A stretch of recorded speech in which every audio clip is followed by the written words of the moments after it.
계산된 플레이보다는 쉴 새 없는 어택으로 사이클 팬들을 즐겁게 만들어준 사이클리스트, 화려한 우승 기록으로 전설의 반열에 올라선 스페인의 영웅 알베르토 콘타도르에 대한 이야기입니다.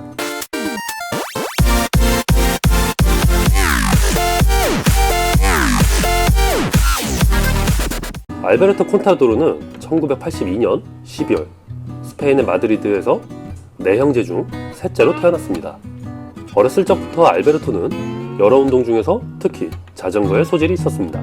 그의 형 프란시스코 콘타도르가 아마추어 자전거 클럽에 동생 알베르토를 데려갔다가 자기 몸에 맞지도 않는 큰 자전거로 형의 친구들을 오르막길에서 모두 제껴버리는 모습을 보고 동생이 이제 자전거에 소질이 있구나 생각했고 그때부터 그를 항상 물심양면으로 지원해 주었습니다. 마드리드의 아마추어 클럽에 가입한 알베르토는 15살 때부터 스페인 아마추어 경기에 참여를 했고 비록 우승 기록은 없었으나 항상 뛰어난 경기력을 보여줬고 특히 오르막길에서 그의 활약은 눈이 부실 정도였기에 그의 주변 사람들은 알베르토의 별명을 탄탄이로 지어주었습니다. 2003년 그의 나이 20살이 되어서 드디어 프로 선수로 전향하여 좋은 기록을 내기 시작했습니다. 프로 선수로서 기량을 다져나가기 시작했던 어린 선수는 2004년 그의 인생에서 큰 전환점을 맞게 되었는데요. 부엘타 아스투리아스 시합에 참가해서 경기를 뛰던 알베르토는 첫 번째 스테이지 시작을 하자마자 몸에 이상을 느끼기 시작했고 40km 정도 달리다가 갑자기 온몸에 경련이 일어나면서 쓰러져 버렸습니다. 시합에서 쓰러지기 며칠 전에도 두통을 느끼고 있었는데 나중에 병원에서 검사를 받아보니 선천성 혈관종이라는 진단을 받게 되었습니다. 다행히 뇌손상 없이 수술을 성공적으로 마치고 재활을 시작하게 되었는데 그의 어머니는 알베르토를 극진히 보살피며 그가 재기할 수 있도록 큰 힘이 되어주었습니다.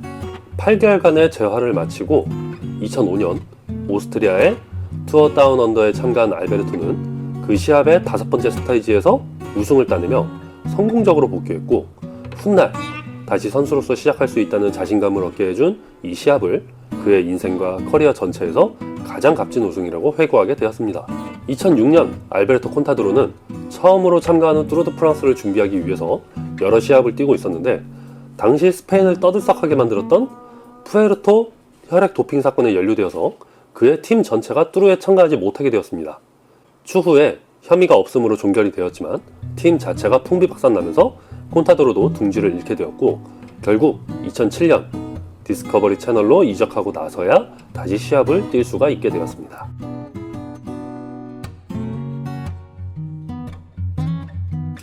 (2007년) 드디어 뚜르 드 프랑스에 참가하면서 알베르토 콘타도르의 전설이 시작되었습니다. 스테이지 16까지 종합순위 2위를 달리던 알베르토는 스테이지 17부터 종합순위 1위를 달리던 덴마크의 마이클 라스무센이 도핑 혐의로 레이스에서 하차하게 되면서 말 그대로 1위를 물려받게 되었습니다. 라스무센이 뚜르에서 도핑 혐의로 탈락한 것은 아니고 뚜르가 열리기 한 달 전에 멕시코에서 그의 팀들이 3주간 행방이 무연하고 도핑 검사를 회피하면서 그의 소속팀인 라보뱅크에서 그를 제명시켜버린 것이었죠. 물려받은 1등이었지만 아무도 알베르토가 자격이 없다고 생각하진 않았습니다.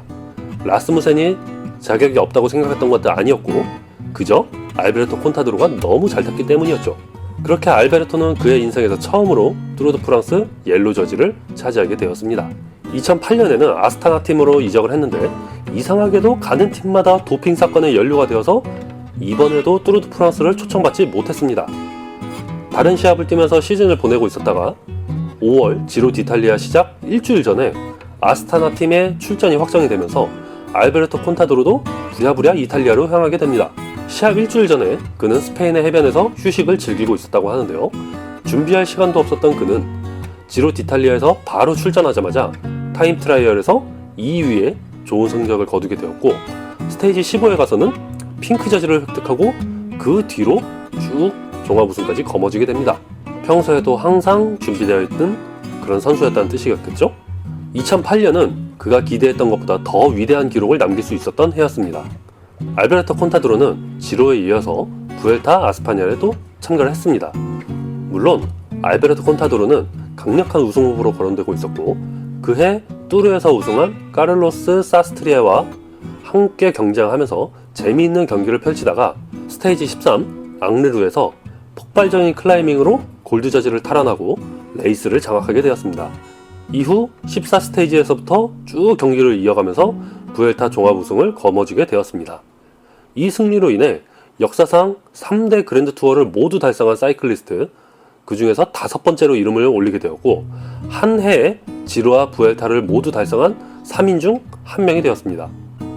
이 모든 기록은 역대 사이클리스트 중에서 가장 어린 나이에 또 가장 짧은 기간에 이룬 성과였습니다.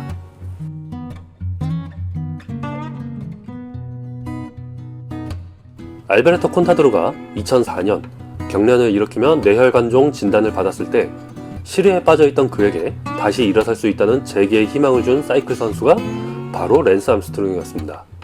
당시 고환암을 극복하고 인간 승리의 상징으로 모든 사이클 선수의 우상이었던 랜스 암스트롱이 자신의 경험을 자서전으로 썼던 이것은 자전거 이야기가 아닙니다 라는 책을 읽고 알베르토에게 재기의 희망을 갖게 만들어준 계기가 되었던 것이었죠. 그가 처음으로 뚜르 드 프랑스에 참가를 하고 우승을 했던 2007년에 사람들은 그를 랜스 암스트롱의 후계자로 불렀습니다. 그의 인생사부터 시작해서 라이딩 스타일까지 사람들은 많은 부분을 랜스 암스트롱과 연결시켜 주었죠. 2009년 랜스 암스트롱은 은퇴를 번복하고 하필이면 알베르토 콘타도르가 있는 아스타나로 합류하게 되었습니다. Alberto, ¿conoces a Lance? How you doing? Es tu nuevo compañero de equipo. Lance, this is Alberto Contador. What?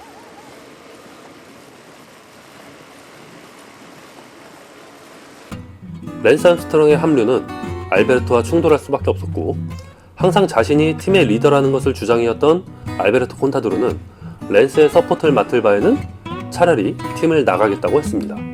결국 그는 팀의 리더 자리를 약속받고는 아스타나에 잔류하기로 했고, 일단 뚜르에 집중하기 위해서 지로 디탈리아는 포기했습니다.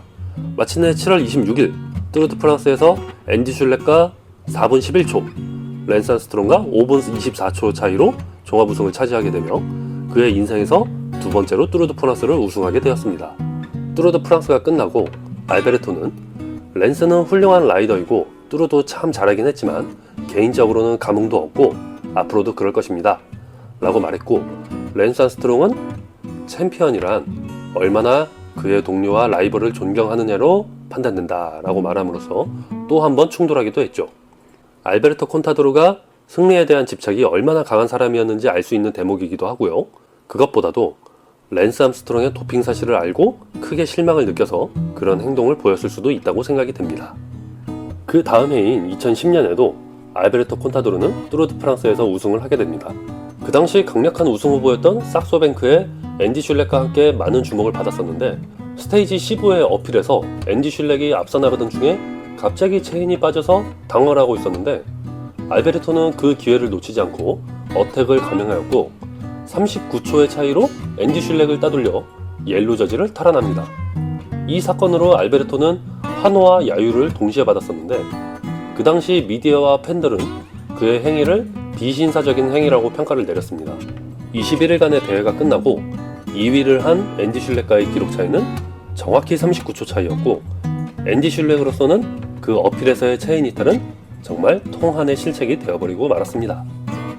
2011년에는 지로 디탈레아에서 또 한 번 우승을 거머쥐게 되었습니다.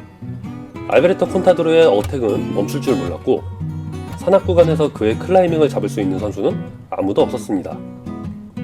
지로에서 우승을 한 그는 마르코 판타니처럼 그 한 해에 지로와 뚜르를 모두 우승하는 것을 목표로 잡았었는데, 뚜르에서는 경기 초반부터 충돌과 낙차로 기록이 좋지 못했고 무릎 부상까지 당하면서 그 해에 뚜르는 쟁쟁한 선수들에게 밀려 5위로 마치게 되었습니다.